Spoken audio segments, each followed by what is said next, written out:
സ്വാഗതം. ഗൾഫ് ടുഡേയിലേക്ക് ഞാൻ വർഷ വിജയൻ. നോക്കാം വിശദമായ വാർത്തകൾ. UAE-ക്ക് നേരെ വീണ്ടും ഇറാൻ ആക്രമണം. 2 ബാലിസ്റ്റിക് മിസൈലുകളും 3 ഡ്രോണുകളും നേരിട്ടതായി UAE പ്രതിരോധ മന്ത്രാലയം വ്യക്തമാക്കി. 3 പേർക്ക് പരുക്കേറ്റിട്ടുണ്ട്. UAE-ക്കെതിരായ ഇറാൻ ആക്രമണം തുടരുകയാണ്. 3 ദിവസം മുമ്പ് ആരംഭിച്ച ആക്രമണത്തിന്റെ ഉത്തരവാദിത്വം ഇറാൻ ഏറ്റെടുത്തിട്ടില്ല. ഇന്ന് 2 ബാലിസ്റ്റിക് മിസൈലുകളും 3 ഡ്രോണുകളും നേരിട്ടതായി UAE പ്രതിരോധ മന്ത്രാലയം വ്യക്തമാക്കി. 3 പേർക്ക് പരിക്കേറ്റിട്ടുണ്ട്. ഫുജൈറ കേന്ദ്രീകരിച്ചായിരുന്നു ആക്രമണമെന്നാണ് സൂചന. ഇതുവരെ 551 ബാലിസ്റ്റിക് മിസൈലുകളും 29 ക്രൂയിസ് മിസൈലുകളും 2263 ഡ്രോണുകളും നേരിട്ടതായി UAE പ്രതിരോധ മന്ത്രാലയം വ്യക്തമാക്കി. ആകെ പരിക്കേറ്റവരുടെ എണ്ണം 230 കഴിഞ്ഞു. കഴിഞ്ഞ ദിവസമുണ്ടായ ആക്രമണത്തിൽ 3 ഇന്ത്യക്കാർക്ക് പരിക്കേറ്റിരുന്നു. UAE-യിൽ സ്കൂൾ യൂണിവേഴ്സിറ്റി പഠനം ഓൺലൈനാക്കിയിരുന്നു. തിങ്കളാഴ്ച മുതൽ ക്ലാസുകൾ ഏത് തരത്തിലാകുമെന്ന് നാളെ പ്രഖ്യാപിക്കും. മറ്റ് ഗൾഫ് രാജ്യങ്ങളിലൊന്നും തന്നെ ആക്രമണം റിപ്പോർട്ട് ചെയ്തിട്ടില്ല. 24 ദുബായ്. കൂടുതൽ വിവരങ്ങളുമായി മുഹമ്മദ് റഹീസ് UAE-യിൽ നിന്ന് ചേരുന്നുണ്ട്. റഹീസ്, വിവരങ്ങൾ.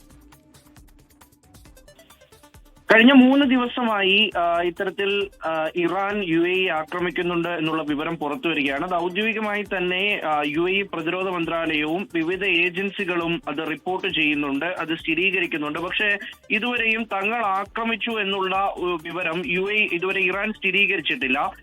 UAE നടത്തുന്നത് തീർത്തും അടിസ്ഥാനരഹിതമായ ആരോപണമാണ്, അല്ലെങ്കിൽ അത്തരത്തിലെ പരാമർശങ്ങളാണ് UAE നേതാക്കളിൽ നിന്നുണ്ടാകുന്നത് എന്നാണ് ഇറാൻ പറയുന്നത്. പക്ഷെ അപ്പോഴും കൃത്യമായി ആക്രമണ വിവരങ്ങൾ അടക്കം രേഖപ്പെടുത്തുന്ന നിലയിലേക്ക് UAE മാറിയിട്ടുണ്ട്. ഒരു പ്രത്യേക നാഷണൽ കമ്മിറ്റിയൊക്കെയും രൂപീകരിച്ച് ഈ അപകട വിവരങ്ങൾ ഒപ്പം തന്നെ നാശനഷ്ടങ്ങളൊക്കെ UAE രേഖപ്പെടുത്തി പോവുകയും ചെയ്യുകയാണ്. അപ്പോൾ കഴിഞ്ഞ ദിവസം നമുക്ക് ഫുജൈറയിലെ ഓയിൽ ഇൻഡസ്ട്രിയൽ സോണിൽ ആക്രമണം ഉണ്ടായതായി കൃത്യമായ സ്ഥിരീകരണം ഉണ്ടായിരുന്നു. അതിൽ പരിക്കേറ്റത് 3 ഇന്ത്യക്കാർക്കാണ് എന്നതുൾപ്പെടെയുള്ള വിവരങ്ങൾ പുറത്തു വന്നിരുന്നു. ഇന്ന് ആക്രമണം ഏത് മേഖലയിലാണ് എന്ന് സ്ഥിരീകരിക്കാത്ത നിലയിലാണ് UAE വിവരങ്ങൾ പുറത്തു നൽകിയിരിക്കുന്നത്. അതും ഫുജൈറ മേഖല കേന്ദ്രീകരിച്ചുള്ള ആക്രമണമെന്നാണ് മനസ്സിലാക്കാൻ കഴിയുന്നത്. അവിടെ ഇത്തരത്തിൽ ഓയിൽ ഇൻഡസ്ട്രിയൽ സോണുണ്ട്, ഒപ്പം തന്നെ ചില പ്രത്യേക തന്ത്രപ്രധാന മേഖലകളൊക്കെയും അടങ്ങിയ സ്ഥലങ്ങളിലാണ് ഇങ്ങനെ ആക്രമണം ഉണ്ടാകുന്നത് പറയുന്നു. അവിടെ തന്നെ 3 ബാലിസ്റ്റിക് മിസൈലുകൾ അടക്കം നേരിട്ടിട്ടുണ്ട് എന്നുള്ള വിവരമാണ് പുറത്തു വരുന്നത്. അപ്പോൾ ഇത്തരത്തിൽ എല്ലാ ദിവസവും ഏതെങ്കിലും നിലയ്ക്ക് ഇറാനിൽ നിന്നൊരു ആക്രമണം UAE-യിലേക്ക് ഉണ്ടാകുന്നുണ്ട്. അതൊരു സമ്മർദ്ദ തന്ത്രം എന്നുള്ള നിലയിലാണ് നിലവിൽ വീക്ഷിക്കപ്പെടുന്നത്. പക്ഷേ അത് എത്ര നാൾ തുടരും എന്നുള്ളതും ഒപ്പം തന്നെ UAE ഏത് തരത്തിലാകും അതിനെതിരെ പ്രതികരിക്കുക എന്നുള്ളതും ഈ ഘട്ടത്തിൽ വളരെ നിർണായകമാണ്. പ്രത്യേകിച്ച് ആദ്യഘട്ടത്തിലെ ആക്രമണത്തിന് ശേഷം UAE ശക്തമായ നിലപാടുകൾ കൈക്കൊണ്ടിരുന്നു. പ്രത്യക്ഷത്തിൽ തന്നെ ഇറാനെ കടന്നാക്രമിച്ചു. ഒപ്പം തന്നെ ഗൾഫ് മേഖലയിലെ മറ്റ് രാജ്യങ്ങൾ കൃത്യമായ ഒരു ഐക്യം പുലർത്തിയിരുന്നില്ല, നിലപാടുകൾ പറഞ്ഞില്ല എന്നൊക്കെയും UAE ആണ് പറഞ്ഞത്. അപ്പോൾ മറ്റ് സ്ഥലങ്ങളിൽ ഒന്നും ആക്രമണം നടത്താതെ UAE-യിൽ മാത്രം ആക്രമണം നടത്തുമ്പോൾ അത് UAE ഒറ്റതിരിഞ്ഞ് ആക്രമിക്കുക എന്നുള്ള ലക്ഷ്യം കൂടി ഇറാൻ വെക്കുന്നുണ്ട് എന്നാണ് മനസ്സിലാക്കുന്നത്. എന്തായാലും നിലവിലൊരു പൂർണ്ണ കരാറിലേക്ക് അമേരിക്കയും ഇറാനും എത്താത്ത സാഹചര്യത്തിൽ വരും ദിവസങ്ങളിൽ ഇങ്ങനെ ആക്രമണം തുടരുമെന്നാണ് മനസ്സിലാക്കുന്നത്. ഈ ദുബായ് ഒപ്പം തന്നെ അബുദാബി മേഖലകളിലൊന്നും ഇന്ന് അലർട്ട് വന്നിട്ടില്ല. അപ്പോൾ അതുകൊണ്ട് തന്നെ സ്വാഭാവികമായിട്ടും ആക്രമണം ഉണ്ടാകാൻ സാധ്യത ഫുജൈറയിലാണ് എന്നാണ് കരുതുന്നത്. ഈ പുലർച്ചെ ഉണ്ടായ ആക്രമണം എന്നാൽ സ്ഥിരീകരിച്ചു വന്നിരിക്കുന്നത് ഏതാണ്ട് വൈകിട്ടോടെയാണ്. അപ്പോൾ അതും ഒരു തരത്തിൽ ആശങ്ക ഉയർത്തുന്നുണ്ട്. പൂർണ്ണമായും ഈ ആക്രമണങ്ങളൊന്നും നിർത്താത്തത് കൊണ്ട് തന്നെ സ്കൂളുകൾ ഒപ്പം തന്നെ യൂണിവേഴ്സിറ്റികളൊന്നും തുറന്നു പ്രവർത്തിക്കുന്നില്ല. അത് വീണ്ടും ഓൺലൈൻ പഠനമാക്കി മാറ്റിയിട്ടുണ്ട്. ഇക്കാര്യത്തിലൊക്കെ നാളെ ഒരു തീരുമാനം എടുക്കണം. അപ്പോൾ ഈ സന്ദർഭം ഈ നിലവിലെ സാഹചര്യമൊക്കെയും വിലയിരുത്തിയ ശേഷമാകും അതിലൊരു തീരുമാനം വരിക. എന്തായാലും കാര്യമായ ആക്രമണം ഇറാന്റെ ഭാഗത്തു നിന്നുണ്ടായെന്ന് UAE പറയുമ്പോൾ തങ്ങൾ ആക്രമിച്ചിട്ടേ ഇല്ല എന്നാണ് ഇറാന്റെ വാദം. സമ്മർദ്ദ തന്ത്രങ്ങൾ എന്ന നിലയിലാണ് ആക്രമണം. അപ്പോഴും UAE ഇതിനെ എങ്ങനെ പ്രതിരോധിക്കുമെന്നുള്ളതാണ് നിർണായകം. മുഹമ്മദ് റഹീസാണ് വിവരങ്ങൾ നൽകിയത്. സൗദി കിരീടാവകാശി മുഹമ്മദ് ബിൻ സൽമാൻ രാജകുമാരന് പാകിസ്ഥാന്റെ ആഗോള സമാധാന നായകൻ പുരസ്കാരം. ഇസ്ലാമാബാദിൽ നടന്ന 6ാമത് റിസാലത്ത് അൽ ഇസ്ലാം സമ്മേളനത്തിലാണ് പ്രഖ്യാപനം. ഇസ്ലാമിക ലോകത്തിന് നൽകുന്ന സേവനങ്ങളും ആഗോള സമാധാനം ഉറപ്പാക്കാൻ നടത്തുന്ന ഇടപെടലുകളും പുരസ്കാരത്തിനായി പരിഗണിച്ചു. പാകിസ്ഥാൻ പ്രധാനമന്ത്രി ഷഹബാസ് ഷെരീഫിൽ നിന്ന് പാകിസ്ഥാനിലെ സൗദി അംബാസിഡർ നവാഫ് അൽ മാലിക്കി പുരസ്കാരം ഏറ്റുവാങ്ങി. മക്കയിലെയും മദീനയിലെയും ഭക്ഷണശാലകൾക്കും സംഭരണ കേന്ദ്രങ്ങൾക്കും സൗദി ഫുഡ് ആൻഡ് ഡ്രഗ് അതോറിറ്റിയുടെ കർശനമായ മുന്നറിയിപ്പ്. ഹജ്ജ് സീസണിലെത്തുന്ന ദശലക്ഷക്കണക്കിന് തീർത്ഥാടകരുടെ ആരോഗ്യം മുൻനിർത്തിയാണ് ഈ നടപടി. കൃത്യമായ ലൈസൻസ് ഇല്ലാതെ പ്രവർത്തിക്കുന്ന സ്ഥാപനങ്ങൾ ഉടൻ പ്രവർത്തനം നിർത്തണം. നിയമം ലംഘിക്കുന്നവർക്ക് 10 ദശലക്ഷം റിയാലാണ് പിഴയായി നിശ്ചയിച്ചിരിക്കുന്നത്. ഭക്ഷ്യവസ്തുക്കൾ അനധികൃതമായി ഒളിപ്പിച്ചു വെക്കുന്നവർക്കും ലൈസൻസ് പരിധിക്ക് പുറത്ത് സ്റ്റോക്ക് ചെയ്യുന്നവർക്കുമെതിരെ കർശന നടപടിയുണ്ടാകും. നിയമം ലംഘിക്കുന്ന സ്ഥാപനങ്ങൾ 6 മാസം വരെ അടച്ചിടേണ്ടി വരും. മാത്രമല്ല, ലംഘനത്തിന്റെ ഗൌരവം അനുസരിച്ച് ലൈസൻസ് സ്ഥിരമായി റദ്ദാക്കാനും സാധ്യതയുണ്ട്.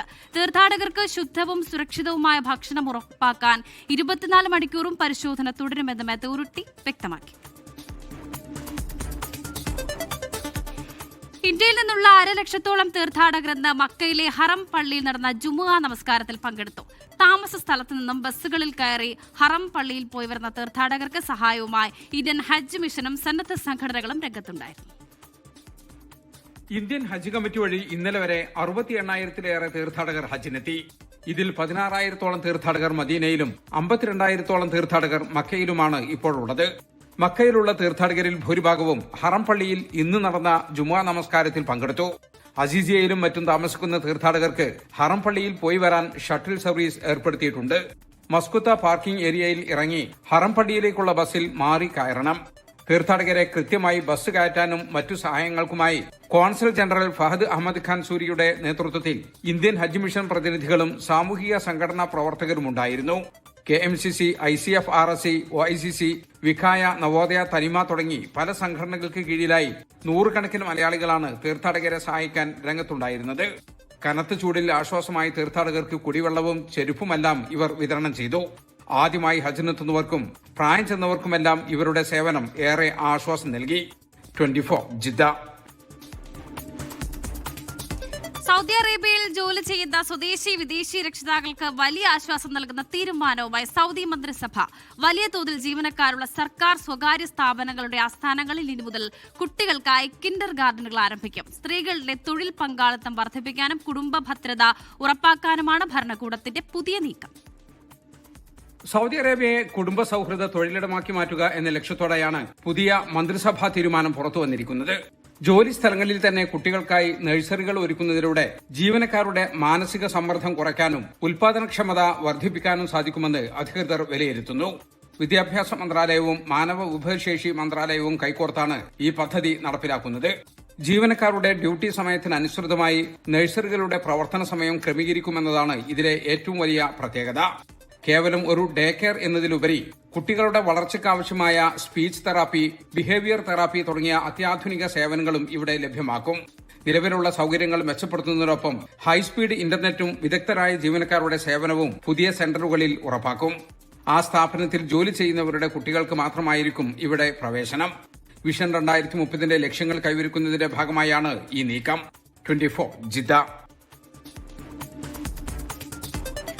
ഹൂസ്റ്റണിലെ ഇന്ത്യൻ അമേരിക്കൻ നഴ്സുമാരുടെ സംഘടനയായ IANAGH 32ാം വാർഷികാഘോഷങ്ങൾ സംഘടിപ്പിച്ചു. രാജ്യാന്തര നഴ്സസ് ദിനാചരണത്തോടനുബന്ധിച്ച് നടന്ന ചടങ്ങിൽ നഴ്സിംഗ് മേഖലയിലെ പ്രഗത്ഭരെ ആദരിച്ചു. ഹൂസ്റ്റണിലെ മലയാളി നഴ്സിംഗ് സമൂഹത്തിന്റെ ഐക്യവും കരുത്തും വിളിച്ചോതുന്നതായിരുന്നു IANAGHന്റെ 32ാം വാർഷിക കോൺഫറൻസ്. ഹൂസ്റ്റണിലെ ആരോഗ്യ പ്രവർത്തകരുടെ വൻ സാന്നിധ്യം കൊണ്ട് ശ്രദ്ധേയമായ ചടങ്ങിൽ മെയ് 2ാം വാരം അന്താരാഷ്ട്ര നഴ്സസ് വീക്കായി ആചരിക്കുന്നതിന്റെ ഭാഗമായി നഴ്സിംഗ് മേഖലയിലെ വിശിഷ്ട വ്യക്തിത്വങ്ങളെയും മികച്ച നേട്ടങ്ങൾ കൈവരിച്ചവരെയും ആദരിച്ചു. സംഘടനയുടെ ഇന്നത്തെ വളർച്ചയ്ക്ക് അടിത്തറയിട്ട മുൻ ഫൗണ്ടർമാരെ ചടങ്ങിൽ പ്രത്യേകം ആദരിച്ചു. ഇന്ന് ഞങ്ങളുടെ ഒരു വളരെ അഭിമാനകരമായ ഒരു ദിവസമാണ്. ഇന്ന് ഞങ്ങളുടെ 32ാമത് ഗാല നടക്കുകയാണ്. ഞങ്ങളിവിടെ നഴ്സസ് ഗാല 2026 സെലിബ്രേറ്റ് ചെയ്യാൻ വന്നിരിക്കുകയാണ്. എല്ലാവരും അയിനയിൽ ജോയിൻ ചെയ്യാത്തവരെ ജോയിൻ ചെയ്യാം. എല്ലാ വെൽവിഷേഴ്സും വന്ന് നഴ്സസിന് വേണ്ടി ഡെഡിക്കേറ്റഡ് ആയിട്ട് സെലിബ്രേറ്റ് ചെയ്യുന്ന ഒരു മഹോത്സവമാണിത്. സംഘടനയുടെ 32 വർഷത്തെ ചരിത്രത്തിൽ ആദ്യമായി ഒരു പുരുഷ നഴ്സിംഗ് പ്രസിഡന്റ് ഭരണസാരഥ്യം ഏറ്റെടുത്തു. ബിജു ഈപ്പന്റെ നേതൃത്വത്തിലുള്ള പുതിയ ഭരണസമിതിയാണ് ഇനി സംഘടനയെ നയിക്കുക. Associate vice president Kavitha Rajan, Akkamma Kallel, Lovely Ellankayel, Mariamma Thomas, Sally Samuel എന്നിവരടങ്ങുന്ന കമ്മിറ്റിയാണ് ഇനി സംഘടനയെ നയിക്കുക. ഈ ഒരു ദിവസം എല്ലാവരെയും ഇങ്ങോട്ട് ക്ഷണിച്ചതിനും നിങ്ങളുടെ എല്ലാവിധ കമ്മ്യൂണിറ്റി സപ്പോർട്ടിനും എല്ലാ നഴ്സസിനും 1000 അഭിനന്ദനങ്ങൾ അർപ്പിക്കുന്നു. ഇപ്രാവശ്യം അവാർഡ്സ് ആൻഡ് സ്കോളർഷിപ്പിന് കുറെ പാർട്ടിസിപ്പൻസ് ഉണ്ടായിരുന്നു. എല്ലാവരും സ്ക്രീൻ ചെയ്ത് അതിന് ആപ്റ്റ് ആയിട്ടുള്ള പാർട്ടിസിപ്പൻസിന് സ്കോളർഷിപ്പ് കൊടുത്തതിൽ ഒത്തിരി സന്തോഷമുണ്ട്. വാർഷികത്തോടനുബന്ധിച്ച് അംഗങ്ങൾ അവതരിപ്പിച്ച വൈവിധ്യമാർന്ന കലാപരിപാടികൾ കോൺഫറൻസിന്റെ മാറ്റുകൂട്ടി. നഴ്സിംഗ് പ്രൊഫഷണലിലെ തിരക്കുകൾക്കിടയിലും തങ്ങളുടെ കലാപരമായ മികവും ഐക്യവും പ്രകടിപ്പിക്കാൻ അംഗങ്ങൾക്ക് ലഭിച്ച മികച്ചൊരു വേദിയായി ഈ കലാസന്ധ്യ മാറി. Experts ആണ് ഇപ്പം എന്നോടൊപ്പം നിൽക്കുന്നത്. And I'm so grateful to be here. Well done with I have to congratulate the whole board of Indian Nurses Association of Greater Houston for an excellent work they have put together. This is Midhu Mamatsan signing off from Mexico 24 USA. ഭിന്നശേഷിക്കാർക്കും പ്രവാസി കുടുംബങ്ങൾക്കും കൈത്താങ്ങായി ICF autism, cerebral palsy തുടങ്ങിയ വെല്ലുവിളികൾ നേരിടുന്നവർക്കായി 3 കോടി രൂപയുടെ revive E care പദ്ധതിക്ക് സംഘടന രൂപം നൽകി. സാമ്പത്തിക പ്രയാസം അനുഭവിക്കുന്ന 1000 കുടുംബങ്ങളെ ലക്ഷ്യമിടുന്ന പദ്ധതിയിൽ കേരളത്തിലെ പ്രവാസി കുടുംബങ്ങളിലെ കുട്ടികൾക്കാണ് മുൻഗണന. തിരഞ്ഞെടുക്കപ്പെടുന്നവർക്ക് പ്രതിമാസം 2500 രൂപ വീതം, വർഷത്തിൽ 30,000 രൂപയുടെ ധനസഹായം ലഭ്യമാക്കും. കൂടാതെ മാരക രോഗങ്ങൾ ബാധിച്ചവർക്കും അകാല മരണം സംഭവിച്ച പ്രവാസികളുടെ കുടുംബങ്ങൾക്കുമായി ICF കെയർ പദ്ധതിയും സൗദി ദേശീയ കമ്മിറ്റി ഭാരവാഹികൾ പ്രഖ്യാപിച്ചു. ചികിത്സയ്ക്കായി 3 ലക്ഷം രൂപ വരെയും മരണപ്പെട്ടവരുടെ കുടുംബങ്ങൾക്ക് 5 ലക്ഷം രൂപ വരെയുമാണ് ഈ സ്കീമിലൂടെ നൽകുന്നത്. പദ്ധതി വിശദീകരണ വാർത്താ സമ്മേളനത്തിൽ സിറാജ് കുറ്റിയാടി, ബഷീർ എറണാകുളം, മുജീബ് AR നഗർ, ലുഖ്മാൻ പാഴൂർ, അഷ്റഫ് അലി MK എന്നിവർ പങ്കെടുത്തു. സഹജീവി കാരുണ്യത്തിന്റെ ഉദാത്ത മാതൃകയാവുകയാണ് ICFന്റെ ഈ കർമ്മ പദ്ധതികൾ. മറ്റു വാർത്തകളിലേക്കാണ്. കേരളത്തിൽ ആര് മുഖ്യമന്ത്രിയാകണം എന്നതിനെ ചൊല്ലി ദുബായ് ഇൻകാസിലും ഭിന്നത. VD സതീശിനെ മുഖ്യമന്ത്രിയാക്കണമെന്നാവശ്യപ്പെട്ട് ഇൻകാസ് നാഷണൽ കമ്മിറ്റിയിലെ ഒരു വിഭാഗം നേതാക്കൾ രംഗത്തെത്തി. എന്നാൽ ആര് മുഖ്യമന്ത്രിയാകണമെന്ന് AICC തീരുമാനമെടുക്കട്ടെ എന്നാണ് ഇൻകാസ് സ്റ്റേറ്റ് കമ്മിറ്റിയുടെ നിലപാട്. വിജയാഘോഷം കഴിഞ്ഞ് മുഖ്യമന്ത്രി ചർച്ച ആരംഭിച്ചതോടെ കോൺഗ്രസ് പ്രവാസി സംഘടനയായ ഇൻകാസിലും അഭിപ്രായ വ്യത്യാസം മറനീക്കി പുറത്തുവരികയാണ്. INCAS national working president Nadeer Kappad, vice president Raji Nair എന്നിവർ ഉൾപ്പെടെ വാർത്താ സമ്മേളനം നടത്തി. തെരഞ്ഞെടുപ്പിനെ നേരിട്ടത് VD സതീശനാണ്. VD സതീശൻ മുഖ്യമന്ത്രിയാകണമെന്നാണ് തങ്ങളുടെ ആവശ്യം. ശ്രീ VD സതീശൻ കഴിഞ്ഞ 5 വർഷമായി കേരളത്തിൽ നടത്തിയ പ്രതിപക്ഷത്തിനെതിരെ നിയമസഭയിലും പൊതുജനങ്ങൾക്ക് വേണ്ടി നിയമസഭയിലും പുറത്തും അകത്തും നടത്തിയ പോരാട്ടങ്ങൾക്കും ആ ഒരു നിലപാടിനും ആ ഒരു ഉറച്ച നിലപാടിനും കൂടി ഈട്ടാണ് ഈ വിജയം. അതുകൊണ്ട് അദ്ദേഹത്തിന് ഒരവസരം കേരളത്തിൻ്റെ മുഖ്യമന്ത്രിയായി ബഹുമാനപ്പെട്ട AICC പ്രസിഡന്റ് ശ്രീ മല്ലികാർജുൻ ഖാർഗെയും ശ്രീ രാഹുൽ ഗാന്ധിയും ബഹുമാനപ്പെട്ട KPCC നേതൃത്വവും അദ്ദേഹത്തിന് നൽകണം എന്ന് ഒരു വിനീതമായ അഭ്യർത്ഥനയാണ്.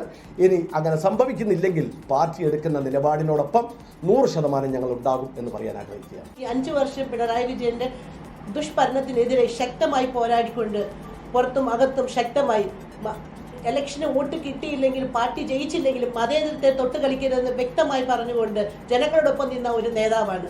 എന്നാൽ വാർത്താ സമ്മേളനവുമായി ദുബായ് ഇൻകാസ് സ്റ്റേറ്റ് കമ്മിറ്റിക്ക് ബന്ധമില്ലെന്ന് president Rafeeq Mattannur, general secretary Shaiju Ammanappara എന്നിവർ അറിയിച്ചു. ആര് മുഖ്യമന്ത്രിയാകണമെന്ന് AICC തീരുമാനിക്കട്ടെ എന്നാണ് ഔദ്യോഗിക തീരുമാനം. ഞങ്ങൾ ഹൈക്കമാൻഡിന്റെ തീരുമാനത്തിന് വേണ്ടി കാത്തിരിക്കുകയാണ്. ഹൈക്കമാൻഡിന്റെ തീരുമാനം അതാരായി കഴിഞ്ഞാലും അത് ഞങ്ങൾ 2 കൈയും നീട്ടി സ്വീകരിക്കും എന്ന് ദുബായ് ഇൻകാസ് കമ്മിറ്റിക്ക് വേണ്ടി ഞങ്ങൾ ആഗ്രഹിക്കുകയാണ്. എന്തായാലും മുഖ്യമന്ത്രി ആരാകണമെന്നതിലെ തർക്കം സംസ്ഥാനവും രാജ്യവും വിട്ട് മറുനാട്ടിലേക്ക് കടന്നിരിക്കുകയാണ്. 24 ദുബായ്. തമിഴ്നാട്ടിൽ വിജയുടെ സത്യപ്രതിജ്ഞയിൽ അനിശ്ചിതത്വം തുടരുന്നു. സത്യപ്രതിജ്ഞ നാളെ നടക്കാൻ സാധ്യതയില്ല. TVKയ്ക്കുള്ള പിന്തുണയിൽ തീരുമാനം നാളെ എന്ന് VCK അധ്യക്ഷൻ തിരുമാവലവൻ രാത്രിയിൽ വിജയെ കണ്ടേക്കുമെന്ന സൂചന. മനേഷ് മൂർത്തി വിവരങ്ങൾ നൽകാനായി ചേരുന്നുണ്ട്. മനേഷ്, കൂടുതൽ അനിശ്ചിതത്വത്തിലേക്ക് കാര്യങ്ങൾ നീങ്ങുകയാണോ? ഇനി നാളെ നിർണായകമായ കൂടിക്കാഴ്ചകൾ നടക്കുകയാണല്ലോ. നാളെ എന്തായാലും സത്യപ്രതിജ്ഞ നടക്കില്ല എന്ന കാര്യത്തിൽ ഒരു തീരുമാനമായിട്ടുണ്ട്, അല്ലെങ്കിൽ ആ തരത്തിലുള്ള സൂചനകളാണ് എന്തായാലും പുറത്തു വരുന്നത്. കാരണം നാളെ രാവിലെ 11 മണിക്ക് സത്യപ്രതിജ്ഞ നടക്കും എന്നുള്ളതായിരുന്നു നേരത്തെ പുറത്തു വന്നിരുന്ന വിവരങ്ങൾ. 118ഉം 120 പേരുടെ പിന്തുണ, അതായത് വിടുതலை സിരുത്തൈകൾ കക്ഷി, അതുപോലെ തന്നെ മുസ്ലിം ലീഗ്, അങ്ങനെയുള്ള അങ്ങനെ 2 കക്ഷികൾ കൂടി ചേർന്നുകൊണ്ട് 120 പേരുടെ പിന്തുണയാണ് ആ രീതിയിൽ ആ ഒരു സമയത്ത്, അതായത് ഗവർണറെ കാണുമ്പോൾ വിജയിക്ക് ഉണ്ടായിരുന്നത്, അല്ലെങ്കിൽ ഈ പറഞ്ഞ രീതിയിൽ TVKക്ക് ഉണ്ടായിരുന്നത്. പക്ഷേ പിന്നീടാണ് കാര്യങ്ങൾ മുഴുവൻ മാറി മറിയുന്നത്. മുസ്ലിം ലീഗ് ഒരു റിലീസ് ഇറക്കിയിരുന്നു. ആ റിലീസിൽ പറയുന്ന കാര്യമെന്ന് പറയുന്നത്, ഭരണത്തിലേറിയാൽ സർക്കാരിന് ഏതെങ്കിലും തരത്തിലുള്ള ബുദ്ധിമുട്ടുകൾ ഉണ്ടാവുകയാണെങ്കിൽ അവിടെ, അതായത് നിയമസഭയിൽ ഞങ്ങൾ അവരെ പിന്തുണയ്ക്കുമെന്ന് മാത്രമാണ് പറഞ്ഞത്. അല്ലാതെ സർക്കാർ ഉണ്ടാക്കാനുള്ളൊരു പിന്തുണ നൽകാമെന്ന് തങ്ങൾ പറഞ്ഞിട്ടില്ല എന്നുള്ളതാണ് മുസ്ലിം ലീഗ് പിന്നീട് പറഞ്ഞത്. വിടുതല ചിരത്തകൾ കക്ഷികളുടെ കാര്യമാണെങ്കിൽ ഇന്നിപ്പോൾ വൈകുന്നേരമാണ് അവർ യോഗം ചേർന്നത്. ആ യോഗം ചേർന്നതിന് ശേഷം ഓൺലൈനായി യോഗം ചേരുന്നതിന് ശേഷം പിന്തുണയുടെ കാര്യം പ്രഖ്യാപിക്കുമെന്നായിരുന്നു പറഞ്ഞത്. അപ്പോൾ VCKയുടെ പിന്തുണയും ആ ഘട്ടത്തിൽ ഉണ്ട് എന്നായിരുന്നു വിചാരിച്ചിരുന്നത്, അല്ലെങ്കിൽ അത്തരത്തിലുള്ള വാർത്തകളാണ് പുറത്തു വന്നിരുന്നത്. പക്ഷേ നാളെ മാത്രമേ VCK പിന്തുണ പ്രഖ്യാപിക്കൂ എന്നുള്ളതാണ് ഇപ്പോൾ അറിയാൻ കഴിയുന്നത്. ശരി, മനീഷ് മൂർത്തിയാണ് വിവരങ്ങൾ നൽകിയത്. കോറൽ പെർഫ്യൂംസിന്റെ 30ാമത് ഔട്ട്ലെറ്റ് UAEയിൽ പ്രവർത്തനം ആരംഭിച്ചു. ഷാർജ സിറ്റി സെന്ററിലാണ് പുതിയ ഔട്ട്ലെറ്റ് തുറന്നത്. ചെയർമാൻ ഷിബി തമ്പി, നടനും അവതാരകനുമായ മിഥുൻ രമേശ്, ലക്ഷ്മി മേനോൻ, അലി മുഹമ്മദ് അലി അൽ മർസൂഖി എന്നിവർ ചേർന്നാണ് ഉദ്ഘാടനം നടത്തിയത്.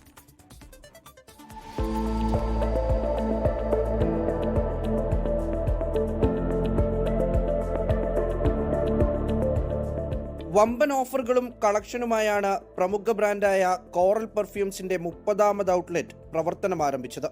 ഷാർജ സിറ്റി സെന്ററിലെ പുതിയ ഔട്ട്ലെറ്റ് ദീർഘനാളായി ഉപഭോക്താക്കളുടെ ആവശ്യമായിരുന്നു. ബൈ വൺ ഗെറ്റ് വൺ ഓഫറുകളടക്കം ഉദ്ഘാടനത്തോടനുബന്ധിച്ച് ലഭ്യമാണ്.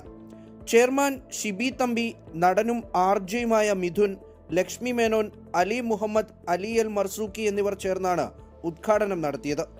പൂരം ബ്രാൻഡിലുള്ള പെർഫ്യൂമുകൾ ഇനി മുതൽ ലഭ്യമാകുമെന്ന് ചെയർമാൻ ഷിബി തമ്പി പറഞ്ഞു. ഇന്ന് കോറലിൻ്റെ 30th ഷോറൂമാണ് ഞങ്ങൾ ഷാർജ സിറ്റി സെന്ററിൽ ഓപ്പൺ ചെയ്തിരിക്കുന്നത്.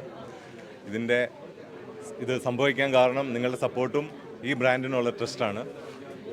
ഓപ്പണിംഗ് പ്രമാണിച്ചിട്ട് ഞങ്ങൾ ഒരു ചെറിയൊരു ഓഫർ എല്ലാവർക്കും പ്രഖ്യാപിക്കുകയാണ്. ഏത് പെർഫ്യൂം എടുത്താലും ഫ്രീ ആയിട്ട് ഈ മാസം മുഴുവൻ ഇവിടെ ഒരു പെർഫ്യൂം ഫ്രീ ആയിട്ട് നിങ്ങൾക്ക് കിട്ടുന്നതായിരിക്കും. കേരളത്തിൽ ഒരു വലിയ പ്ലാനുണ്ട്. ഞങ്ങൾ ഫ്രാഞ്ചൈസി മോഡൽ ഓപ്പൺ ചെയ്യാൻ പോവുകയാണ്. അതേപോലെ 31st ഷോറൂം എത്രയും പെട്ടെന്ന് ദുബായിൽ തന്നെ ഞങ്ങൾ ഓപ്പൺ ചെയ്യുന്നുണ്ട്. നമ്പേഴ്സിൽ ഏറ്റവും കൂടുതൽ ഞങ്ങൾക്ക് വിൽക്കാൻ സാധിച്ച ഒരു പ്രോഡക്റ്റാണ് പൂരം. മലയാളികളോട് എല്ലാവരോടും ഈ അവസരത്തിൽ നന്ദി പറയുന്നു. തന്റെ പ്രിയപ്പെട്ട പെർഫ്യൂമുകളെ കുറിച്ച് മിഥുനും സംസാരിച്ചു. ഗ്രാവിറ്റിയും ഞാൻ പറഞ്ഞില്ലേ, ഈ ഡാരിക്സ് പുതിയതാണ്. ഡാരിക്കാണ് ശരിക്കും പറഞ്ഞാൽ നമ്മളിപ്പം ഇത് ഉപയോഗിച്ചുകൊണ്ടിരിക്കുന്നത്. പിന്നെ നമുക്ക് പറയാനാവുമ്പോൾ ഇപ്പൊ ഇനി കോറലില് നമ്മുടെ സ്വന്തം ബ്രാൻഡ് ഉണ്ട്. പൂരം, ശിബിജാനും ഞാനും നമ്മുടെ കുറെ സുഹൃത്തുക്കളും ചേർന്ന് കേരളത്തിന്റെ പേരിൽ ഒരു പെർഫ്യൂം വേണം.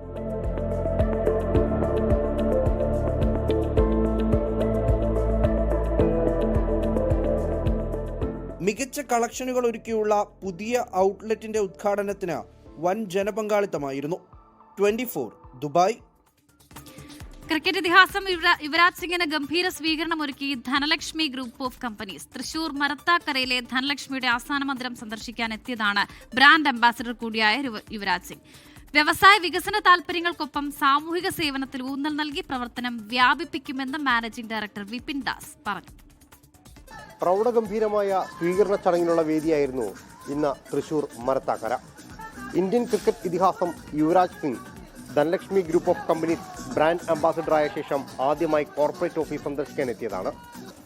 ആരാധകരും ജീവനക്കാരും നാട്ടുകാരും ചേർന്ന് പൂരാവേശത്തോടെ യുവരാജിനെ ആനയിച്ചു. ഒപ്പം ചലച്ചിത്ര താരം നവ്യ നായരും. വേദിയിലെത്തിയ യുവരാജിനെ ആരാധകർ ആർപ്പ് വിളികളോടെ സ്വീകരിച്ചപ്പോൾ ഒരിക്കൽ കൂടി പാടണിഞ്ഞ് കൊച്ചി സ്റ്റേഡിയത്തിലെത്തിയ പ്രതീതിയായിരുന്നു എന്ന് യുവരാജ്.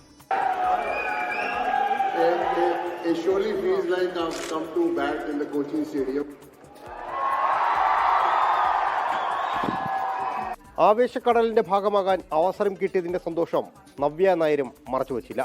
രാജ്യത്തുടനീളം 1000-ലേറെ ശാഖകളുള്ള ധനലക്ഷ്മി ഗ്രൂപ്പ് ഓഫ് കമ്പനീസ് ഉയരങ്ങളിലേക്ക് കുതിക്കുന്നതിന് പ്രചോദനമാകും യുവരാജ് സിംഗിന്റെ വരവ് എന്ന് മാനേജിംഗ് ഡയറക്ടർ വിപിൻ ദാസ് കടമങ്ങോട്. നമ്മുടെ ഏവരുടെയും പ്രിയപ്പെട്ട യുവി വരുമെന്ന് തീർച്ചയായിട്ടും ആ വാക്കുകൾ ധനലക്ഷ്മി ഗ്രൂപ്പിന് പാലിക്കുവാൻ സാധിച്ചു എന്നതിന് ഏറെ അഭിമാനത്തോടെ ഞങ്ങളുടെ മാനേജ്മെന്റിന് നിങ്ങളുടെ മുന്നിൽ സമർപ്പിക്കുന്നു. ഇവിടെ നിന്നോട്ടുള്ള ധനലക്ഷ്മിയുടെ മുന്നോട്ടുള്ള യാത്ര വലിയ ഒരു രീതിയിലായിരിക്കും. സാമൂഹിക സേവനങ്ങളിലും മുൻപന്തിയിൽ നിൽക്കുന്ന ധനലക്ഷ്മി ഗ്രൂപ്പ് ഓഫ് കമ്പനിയിൽ ക്യാൻസർ രോഗികളുടെ ചികിത്സയ്ക്കായി 1 കോടി രൂപയുടെ ചെക്കും സന്നദ്ധ സംഘടനയായ സ്പർശം ഗ്രൂപ്പിന് കൈമാറി. ചടങ്ങിൽ ധനലക്ഷ്മി ഗ്രൂപ്പിന്റെ പുതിയ കസ്റ്റമർ കെയർ നമ്പറും ലോഞ്ച് ചെയ്തു. പരിപാടിയിൽ പങ്കെടുത്ത 10 ഭാഗ്യശാലികൾക്ക് യുവരാജ് സിംഗ് ഒപ്പുചാർത്തിയ ബാറ്റും സമ്മാനിച്ചു. 24 കൊച്ചി.